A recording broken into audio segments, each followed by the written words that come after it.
Screen देखकर ही खाना खाता है बच्चा। कि हमें कठिन बनना पड़ेगा, ऐसा हो ही नहीं सकता कि 2 दिन बच्चा नहीं खाएगा ना AQI है कि चलो इतना है तो चलो बाहर जा सकते तो हैं। सिंगापुर में तो आपको पता है थोड़े दिनों बाद ऐसा होगा कि अच्छी एंटीबायोटिक्स भी हमारे खिलाफ काम नहीं करेंगी and then we will be in very big trouble. How do we ensure they are getting a healthy diet? Milk कोई न्यूट्रिएंट्स प्रोवाइड नहीं करता है और आप समझिए छोटे बच्चों में बहुत नुकसान कर रहे हैं। वी सी डेली पेशेंट्स, छोटे बच्चों में iron deficiency is very common. तो just follow the 4M rule. तो अब मैं वेट के लिए एक बेसिक गाइडलाइन आप लोगों को बता देता हूँ। Air pollution, yes we all know, we everybody has to take measures to control this. बच्चों को बचाने के लिए the best way is, Before we start, a quick honesty check. How many of us have Googled, is this normal for my baby at 2 a.m. in the night? Because I have, more times than I can count. Hi, I'm Arushi, your host for this podcast, powered by Ozy, a place where we are redefining the way parents shop for their kids. With 10,000 plus quality tested products and unique features tailored for parents, we are here to become your one-stop shop for everything kids. But more importantly, let me tell you why this series is extra special for me. Because I'm a toddler mom myself. And like most moms, I spend half my time thinking if I'm doing anything wrong and the other half thinking if I'm doing enough. So here we are with a special series for moms like me who love their kids deeply but are tired of conflicting advice, myths, and panic-inducing Google searches in the middle of the night. Today I'm joined by Dr. Hanish, a senior pediatrician with more than 20 years of experience in treating babies and kids. Welcome Dr. Hanish and thanks so much for joining us. thank you Arushi. Our audience would love to know a bit about you. Thank you. First of all, I want to congratulate you for this initiative, understanding the pain of the mothers, and you want to share the awareness between them. Yes. I'm a pediatrician working in Gurgaon since last 20 years, running my own hospitals and serving for the community. That's great, sir. Thank you so much again for joining us. So सबसे पहले, let's start with the biggest stress point that parents have, which is weight. Yeah. I'm sure रोज आपके पास parents आते हैं, कोई बोलता है इसका weight कम है, कोई बोलता है इसका ज़्यादा है, and all of this is usually induced by आप किसी पार्टी में जाते हैं, everybody likes to comment on the kids weight. ये तो बहुत पतला है, ये तो इसका तो बहुत weight gain हो गया है. इस पे क्या आपका व्यू है? इसके परेशान होने की कोई बात है? So you will be interested to know there was a study which shows 90% of the mothers are over concerned about the weight of the babies and their babies are fit in their age and the percentile of the weight. So जो ये over concern है, जो peer pressure है पड़ोसियों का, रिश्तेदारों का, ये हमेशा से हमारे समाज में चलता आ रहा है. Yes, it's a good initiative and good question to break this must कि जो weight है वो एक बहुत बड़े परसेंटाइल रेंज में रहता है.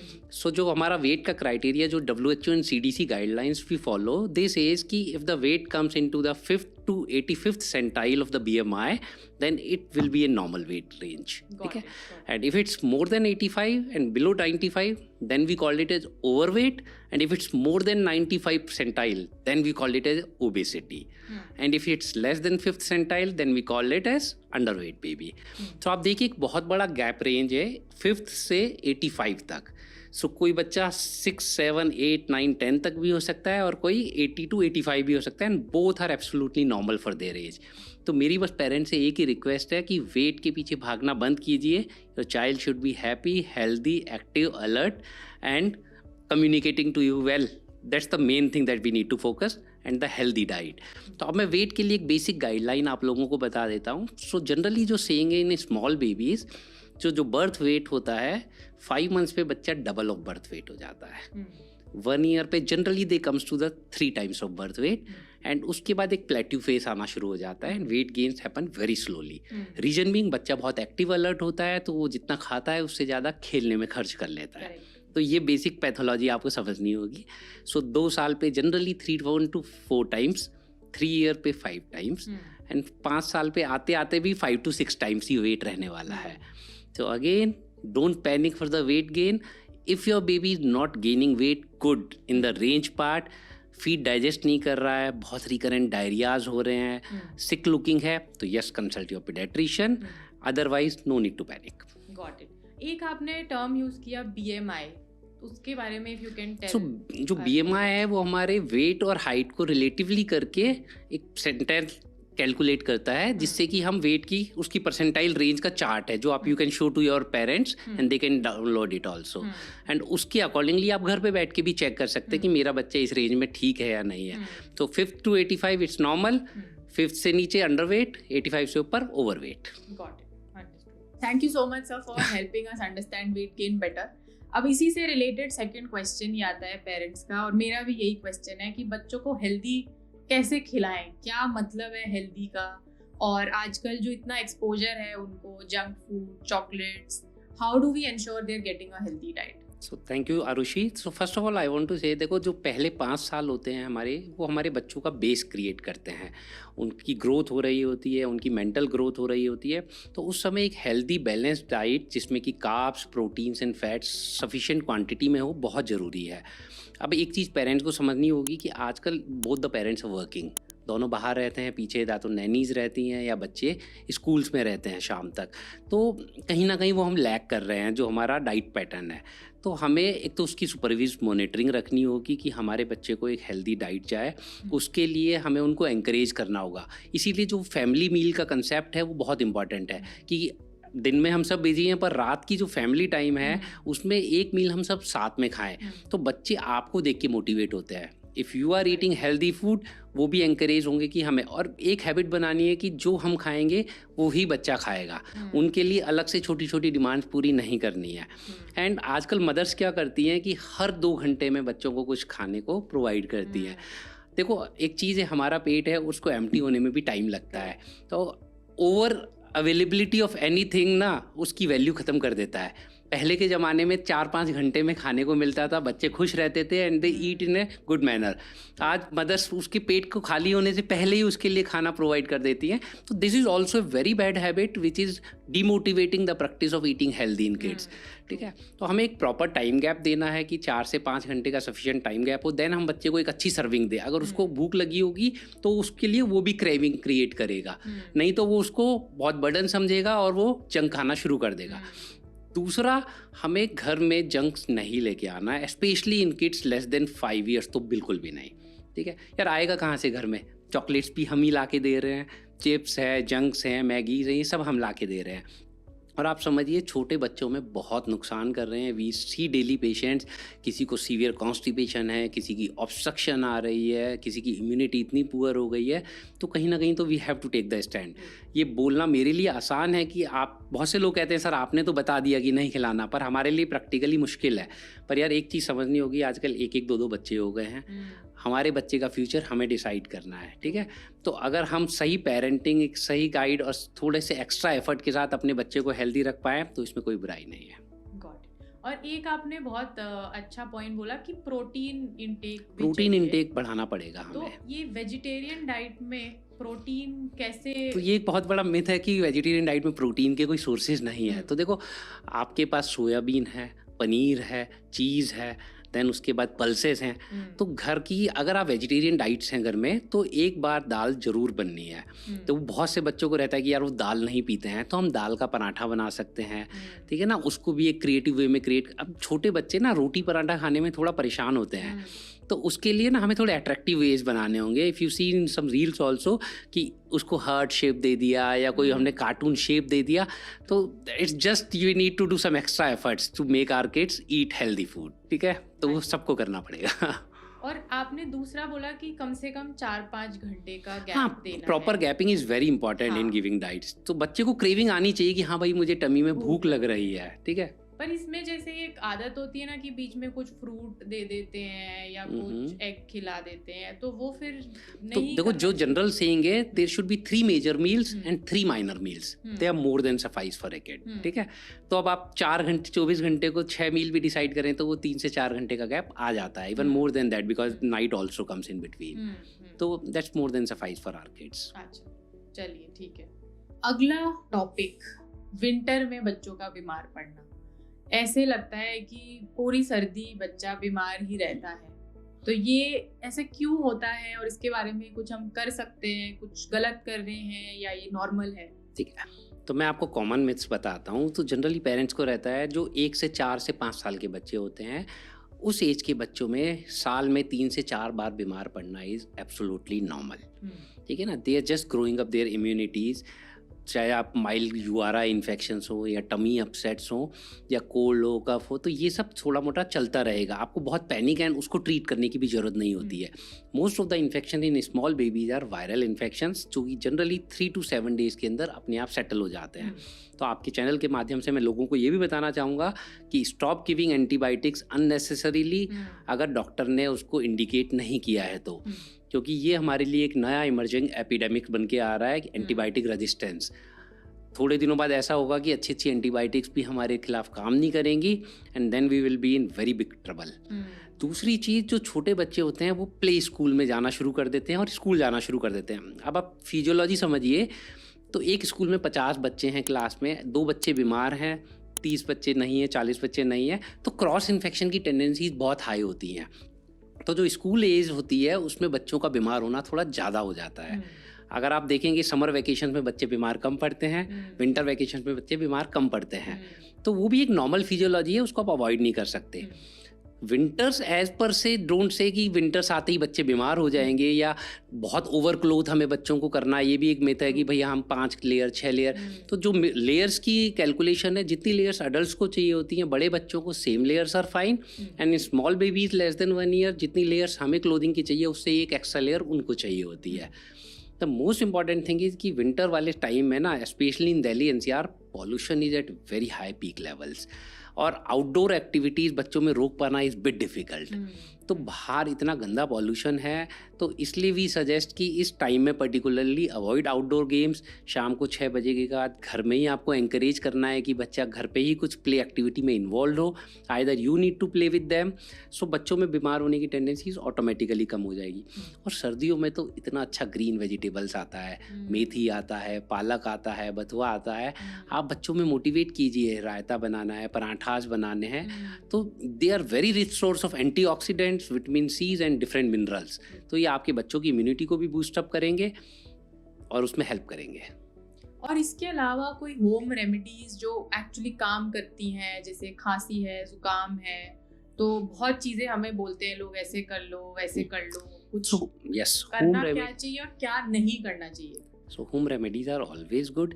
Soups, they are very rich source, क्योंकि इनमें सारी चीज़ें हम डाल सकते हैं, हमारे पल्सेस डाल सकते हैं, हमारे वेजिटेबल्स डाल सकते हैं, दादी नानी काढ़ा बनाती है। ये जो बेसिकली होम रेमेडीज़ हैं कुछ नहीं, जो हमारे सामान सब्जियां हैं, जो हमारी घर के यूटिलाइजेशन आइटम्स हैं, उन्हीं को चीज़ करके बनाया जाता है, and they are always a rich source of nutrients. ठीक है, तो घर की चीज़ें वैसे ही वी आर प्रमोटिंग कि घर के आइटम्स हमको बच्चों को देने हैं, तो आप घर के आइटम्स को जितना प्रमोट करेंगे उतना बच्चों के लिए हेल्दी रहेगा। ठीक है, तो there is no harm in doing that. ऐसी कोई चीज़ जो नहीं करनी चाहिए, जो लोग बोलते हैं, जो अवॉइड करनी चाहिए? जो छोटे बच्चों में जो पर से सेइंग है कि जो हम खाते हैं वो सब बच्चा खा सकता है, ठीक है। बाहर की चीज़ें, yes obviously we need to avoid the things. अच्छा, great, I think this is very helpful doctor. एक आपने पोल्यूशन थोड़ा सा कवर किया, उसके बारे में you know if I talk a bit more about it. अब पोल्यूशन है तो 2 सवाल आते हैं कि कैसे पूरे दिन कैसे घर में बिठाएं, तो is there any way to avoid that, या बाहर जाना है तो क्या क्या हमें करना चाहिए?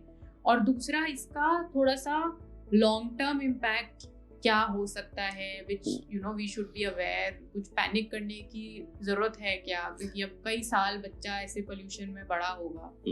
सो जब भी पॉल्यूशन की बात आती है, we just stuck to the air pollution only. There are different ways of pollution for the kids. Water pollution is a biggest source of infection in kids. जो टाइफाइड्स हैं, हेपेटाइटिस जैसी इलनेस हैं, they are waterborne illnesses.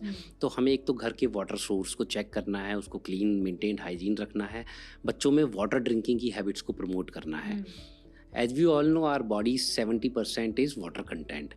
और आजकल के बच्चे पानी बहुत कम पीते हैं, which leads to dehydration and different illnesses and different imbalance of the nutrients in our body.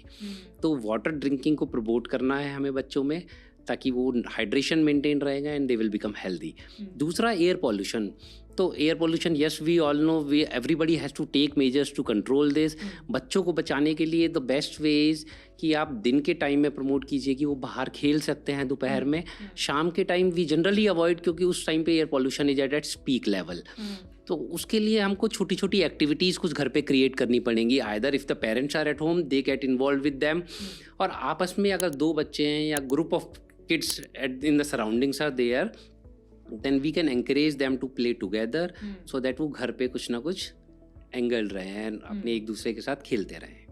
कितना AQI है कि चलो इतना है तो चलो बाहर जा सकते तो हैं? सिंगापुर में तो आपको पता है 50 AQI से ऊपर सब शट डाउन हो जाता है, एंड इट्स एन इमरजेंसी. पर यस, हमारी कंट्री में it's a bit different level, and AQI range of more than 100-150 is yes is toxic for the kids also. It should be less than 50-30 ideally. तो अगर आप लग रहा है कि AQI हाई है, और जो कि है इस टाइम पे, तो हमें घर पे ही बच्चों को मोटिवेट करना होगा, और धीरे धीरे वो भी समझ जाएंगे. यार जब हम स्क्रीन, आजकल बच्चे स्क्रीन बहुत देख रहे हैं, तो हम उनको पॉजिटिव चीज़ें दिखाएं कि इसके बॉडी पे इतने इम्पैक्ट्स हो रहे हैं. There lot many illnesses which are coming with air pollution. बच्चों में रिकरेंट कफ कोल्ड की टेंडेंसीज बढ़ गई हैं, अस्थमा की टेंडेंसीज बढ़ गई हैं. It's not only impacting our lungs, indirectly it's impacting babies IQs. उनका कार्डियक हेल्थ इम्पैक्ट कर रहा है, उनका मेंटल हेल्थ इम्पैक्ट कर रहा है. तो ओवरऑल देखिए तो हमारे बच्चे को बहुत सारा नुकसान जा रहा है. हम सिर्फ लंग्स की बात करते हैं, खांसी जुकाम की बात करते हैं, पर हम उसके इनडायरेक्ट मेजर्स जो है उनको भूल जा रहे हैं. तो हम सबको समझना पड़ेगा, and different measures we have to take. कोई ऐसे आप रेकमेंड करते हैं, जैसे ये सब है, कुछ चेकअप्स बच्चे के रेगुलरली कराने चाहिए, कुछ क्या सही है? जैसे पहले 1 साल में तो अपने आप ही बहुत विजिट्स हो जाती हैं, वैक्सीनेशन लगना है, कभी कुछ है. उसके बाद कुछ ऐसे जो हमें ध्यान रखना चाहिए through the rest of the years? So basically first year is either involve with the doctors only. तो 1 साल के बाद अगर आपके बच्चे का ग्रोथ पैटर्न ठीक है, उसकी क्लिनिकल एक्टिविटी ठीक है, interaction with the parents and the peer group is fine, then routine blood test की नीड नहीं है. एक चीज़ की यस ज़रूरत पड़ती है कि छोटे बच्चों में 1 ईयर के बाद iron deficiency is very common. Reason being बच्चों की डाइट में आयरन रिच सोर्सेज बहुत कम होते हैं, वाटर इनटेक कम होता है, कॉन्स्टिपेशन की प्रॉब्लम्स बहुत बढ़ जाती है. तो बहुत से बच्चे आयरन मिस्ड आउट करते हैं. हमारी प्रैक्टिस में भी जब आते हैं बच्चे, तो हम देखते हैं कि वो पेलर है उनको. अब आयरन अगर डेफिशिएंट है बच्चों में, तो उनकी भूख कम हो जाएगी, उनमें चिड़चिड़ापन शुरू हो जाएगा, and it's impacts long term growth pattern also. तो यस, आप अपने पीडियाट्रिशियन के पास जब भी जाएं, एक बार ये जरूर कंसल्ट करें कि बच्चे को कोई आयरन डेफिशिएंसी के साइन सिम्टम्स तो नहीं है.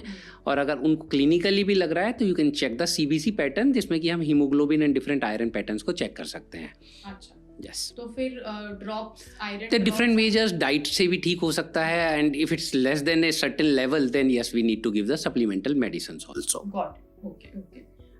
एक इसी से लिंक्ड जो हमने बात करी कि पोल्यूशन है तो अंदर रखो, तो सबको टीवी की आदत है आजकल, तो उस पे आप क्या रेकमेंड करेंगे? कैसे घर पे है तो स्क्रीन अवॉइड कैसे करें आजकल? सो यार देखो, स्क्रीन तो हमारे नेक्स्ट जनरेशन के लिए एक जहर बन के सामने आ रहा है. Lot of side effects are coming in our daily practice. We are seeing hyperactive attention deficit disorders बढ़ गए हैं, ऑटिज्म का इतना केसेस बच्चों में आ रहा है, रेस्टलेसनेस बढ़ गई है, चिड़चिड़ापन बढ़ गया है. आप देखें तो इसके लिए जितनी अवेयरनेस आज के टाइम पे डिफरेंट बाहर कंट्रीज़ में चल रही है, तो we have to start in our country also. Even in Australia and lot many countries screen is banned, and the some content is banned for less than 16 year of kids. तो जो WHO guidelines कहती हैं या AAP guidelines कहती हैं, 2 साल से नीचे तो स्क्रीन टाइम 0 रखना है हमें, बिल्कुल भी नहीं देना है. उससे ऊपर half an hour, then 3 years से ऊपर मैक्सिमम 3 to 5 के बाद 1 आवर का screen time with selected content. देखो, अगर स्क्रीन देख भी रहा है ना बच्चा, तो कंटेंट का बहुत अच्छा रोल रहता है. अगर हम उसको पॉजिटिव कंटेंट दिखा रहे हैं, तो वो उसको एक रीशेप करने में काम आएगा. अगर उसको नेगेटिव कंटेंट उसको जा रहा है, जो रैपिडली क्विकली फास्ट कंटेंट जा रहा है, तो उसको रेस्टलेस करेगा, उसमें हाइपर एक्टिविटी बढ़ाएगा, उसमें ऑटिज्म के केसेस को बढ़ाएगा. तो इसके लिए हमें बैलेंस आउट करना है. और आजकल प्रॉब्लम क्या हो गई है, 1-1, 2-2 बच्चे हो गए हैं, ठीक है ना. अगर आप सोसाइटी में रह रहे हैं, तो yes you have a chance कि एक बहुत बड़ा पीयर ग्रुप मिल जाता है, जिसमें कि बहुत सारे पेरेंट्स एक ग्रुप क्रिएट करके उनको एक्टिविटी में एंगेज कर सकते हैं. पर if you are living in a normal family या नॉर्मल घर में रह रहे हैं, तो फिर आपको मेजर्स करने पड़ेंगे. कहीं ना कहीं हमें रुकना पड़ेगा. एक तो पॉजिटिव कंटेंट, और एक सबसे बड़ी गलती जो पेरेंट्स करते हैं कि बच्चों के सामने वो खुद मोबाइल TV में एंगेज रहते हैं. तो क्या ही बच्चा सीखेगा? तो अगर आप नहीं देखोगे तो बच्चा भी नहीं देखेगा. तो ये हमें कहीं ना कहीं अपने टाइम को बैलेंस आउट करना है कि when we are with kids only. उसके अपार्ट अगर हमें कोई एंगेज भी करना है या we are busy in to our business meetings, mobile की नीड है, तो then just go to separate room, ताकि बच्चों को ये ना फील हो कि हमारे साथ रहते हुए भी पेरेंट्स हमारे साथ नहीं है। नहीं, सही, एकदम सही आप कह रहे हैं। पर मान लीजिए कोई किसी ने कुछ बहुत ही जरूरत हो गई और अब बच्चे की आदत हो गई है कि अब स्क्रीन देखकर ही खाना खाता है बच्चा, तो अब इस केस में कैसे इसको रिवर्स किया जा सकता है, या कुछ टिप्स जो हमारे पेरेंट्स? तो 2 दिन के लिए आपको थोड़ा कठिन बनना पड़ेगा।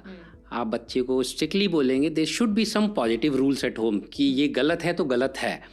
आप उसको बोलेंगे कि आपको खाना तभी मिलेगा जब आप हम लोगों के साथ बैठ के खाएंगे, या आप भी ना 7 से 8 घंटे बाद भूख को बर्दाश्त नहीं कर पाते, तो छोटा बच्चा भी नहीं कर पाएगा, ठीक है ना। मैंने आपको कहा ना, availability has to be at certain defined levels कि ये चीज़ गलत है तो इसके साथ ये चीज़ अवेलेबल नहीं होगी आपके लिए। तो अगर हम रूल्स बनाएंगे तो आप 2-3 दिन में ही चेंज देख लेंगे कि आपका बच्चा वापस ट्रैक पे आना शुरू हो गया है। और फिर भी अगर आपको चैलेंज आ रहा है तो just reduce the screen time, selected content वो भी आपके साथ बैठ के देखेगा। पहले 45 मिनट्स कीजिए 1 आवर से, देन उसको 30 मिनट्स कीजिए। और एक बात आप मान के चलिए, in my practice I experience I have seen, अगर आप अपने बच्चे के साथ टाइम स्पेंड कर रहे हैं ना, बच्चे को कभी भी नीड नहीं पड़ने वाली है स्क्रीन टाइम की। ठीक है ना। सही बात है। पर इसमें मान लो 2 दिन बच्चा नहीं खाएगा तो कोई ऐसा हो ही नहीं सकता कि 2 दिन बच्चा नहीं खाएगा। इवेंचुअली उसकी भी तो बॉडी डिमांड करती है ना, उसको भूख लगेगी यार। तो बस हमें अपने मन को समझाने की ज़रूरत है कि हमें कठिन बनना पड़ेगा। और this is the saying of all the pediatricians, this is the only best way. Make certain strict rules at home and apply to them and yourself also. True. No, very true, doctor. No, this is very useful. It's been a very good session for us. कुछ last में anything that you want to leave our parents with, any last? तो जी, अब मैं आपके माध्यम से एक चीज़ मैं हमेशा अपने पेरेंट्स को अवेयर करता हूँ कि 4 M's should be avoided in kids. First, mobile screens, second, maida, third, sweets, excessive मीठा, and fourth, Maggi and processed foods. ये चारों चीज़ें हमारे छोटे बच्चों के लिए जहर है। तो just follow the 4M rule and your kids will be healthy and happier. And thank you OG for this initiative of preventing the illnesses rather than going for the treatment part. तो ये तो हमने cover कर लिया बड़े बच्चों का थोड़ा सा। अब जो विंटर बेबीज हैं, जो मतलब दिसंबर जनवरी में बॉर्न होते हैं, उन मॉम्स के लिए क्या आपकी एडवाइस रहेगी to ensure that the baby is healthy through this peak winter season? So basically this answer is for new moms जिनकी अभी डिलीवरी हुई है या जस्ट होने वाली है। सो जो स्मॉल बेबीज़ होते हैं, छोटे बच्चे, उनको सर्दियों में कुछ चीज़ों का स्पेशली आपको ध्यान रखना है। First of all, temperature maintenance is most important thing. जो छोटे बच्चे होते हैं वो हाइपोथर्मिया में जाने के हाई चांसेस होते हैं इस विंटर में। सो उनके लिए एक सिंपल फॉर्मूला है, जितने कपड़े हमें चाहिए उससे एक एक्स्ट्रा लेयरिंग उनको चाहिए होती है। And to check the temperature of baby, पेट और पैर हमेशा गर्म होने चाहिए बच्चे के। अगर वो ठंडे हैं मतलब उनको एक एक्स्ट्रा रैपिंग और चाहिए, या socks, mittens and caps you can use. दूसरा, बच्चों में ऊनी कपड़े यूज़ नहीं करने हैं छोटे बेबीज़ में, दे कॉज स्किन एलर्जीज। तो flannel material is always good for them and recommended. तो हौजरी का कपड़ा सॉफ्ट वाला यूज़ करना है उनके लिए। दूसरा, छींकना, हिचकी लेना, खांसी करना, उल्टी करना सब नॉर्मल है। रेड रैशेस बॉडी पे आना नॉर्मल है। पॉटी दिन में 20 बार करना या 7 दिन में 1 बार करना सब नॉर्मल है। हमें सिर्फ ब्रेस्ट फीड कराना है। शहद, चीनी, पानी, घुट्टी, काजल, strict no to them from doctor Hanish and from the OG side कि नहीं देना है आपको। So small moms and new moms के लिए बस एक ही है कि आप उनको ब्रेस्ट फीड एंकरेज कीजिए, बी हैप्पी। ब्रेस्ट फीडिंग के लिए एक सिंपल फॉर्मूला है कि उसके लिए वेट नहीं करना है कि अभी आ नहीं रहा है हम पिलाएं कैसे। It's a reverse phenomena. जितना आप बेबी को लैच करेंगे उतना ही आपका मिल्क आना शुरू हो जाएगा। सो हर 2 से 3 घंटे में फीड कराना है। And burping is very important. Burping हमेशा आपको नीचे से ऊपर करनी है सो दैट बेबी में एस्पिरेशन के चांसेस कम हो जाते हैं। दूसरा, जब हम बच्चे को सुलाते हैं तो हमें एक रैप बनाना है। So take a towel, make a roll of it, just circulate it, put a sheet in between and keep baby around it. सो उनको एक काम एंड कंफर्ट फीलिंग आती है कि मुझे किस चीज़ ने कवर किया हुआ है। जब आप बच्चे को गोदी में लेते हैं तो एक कडल फील होती है। और जब बच्चे को बेड पे लिटाते हैं तो अक्सर पेरेंट्स कहते हैं डॉक्टर साहब यहाँ तो ठीक है, जैसे ही बेड पे लिटाया बच्चा रोने लग जाता है। वो इसीलिए क्योंकि 9 महीने जब वो आपके पेट में है तब उसको एक सिक्योर बाउंड्री मिली हुई है। अगर आप आंख बंद करके छत पे चल के देखिए, आपको क्या लगेगा, मैं अब गिर जाऊंगा. तो same is the feeling with them. तो अगर आप उसके चारों तरफ एक बाउंड्री बना देंगे तो आपका बच्चा एक काम कंफर्ट स्लीप लेगा, उसकी ग्रोथ अच्छी होगी और आप भी परेशान नहीं होंगे.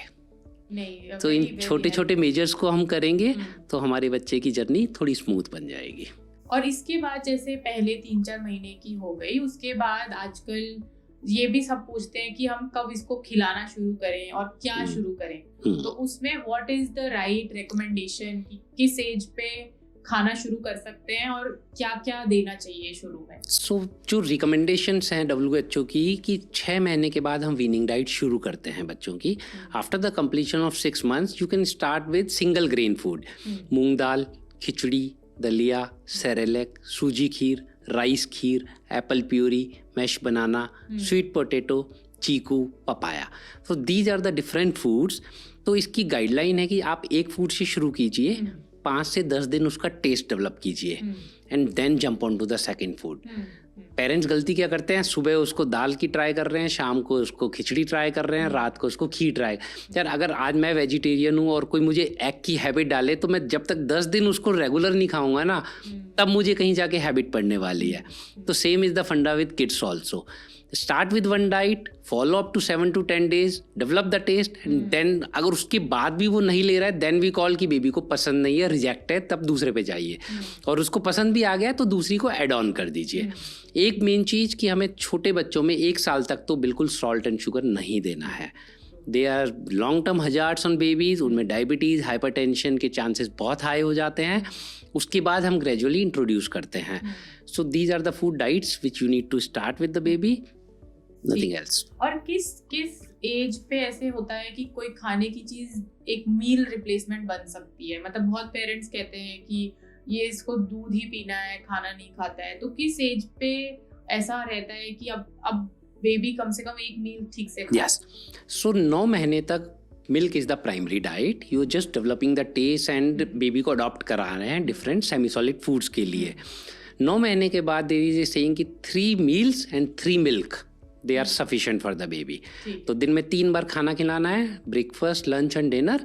एंड अपार्ट फ्रॉम दैट 3 से 4 बार आपको दूध पिलाना है बच्चे को. तो you can replace milk with the diet completely with them. Yes. और मिल्क के कैसे कैसे कम करना चाहिए थ्रू द ईयर्स? आप 1 साल के बाद, फिर 2 साल के बाद.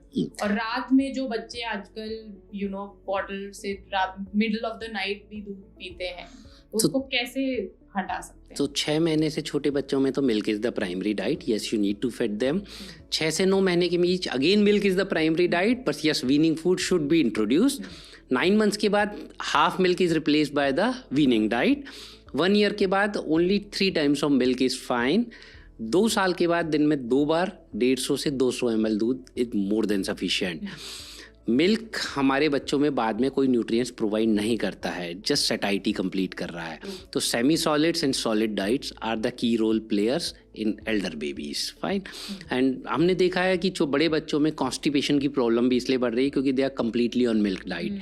मिल्क सिर्फ कंप्लीट डाइट लेने से हम आयरन डेफिशिएंसी को प्रमोट कर रहे हैं, उनकी ग्रोथ को ख़त्म कर रहे हैं, उनकी बिहेवियरल ग्रोथ और मेंटल ग्रोथ को भी इम्पैक्ट कर रहे हैं. तो उसके बाद आपको रिप्लेस कर देना है. Great. Thank you so much, Dr. Anish, for making this conversation so calm and reassuring for our parents.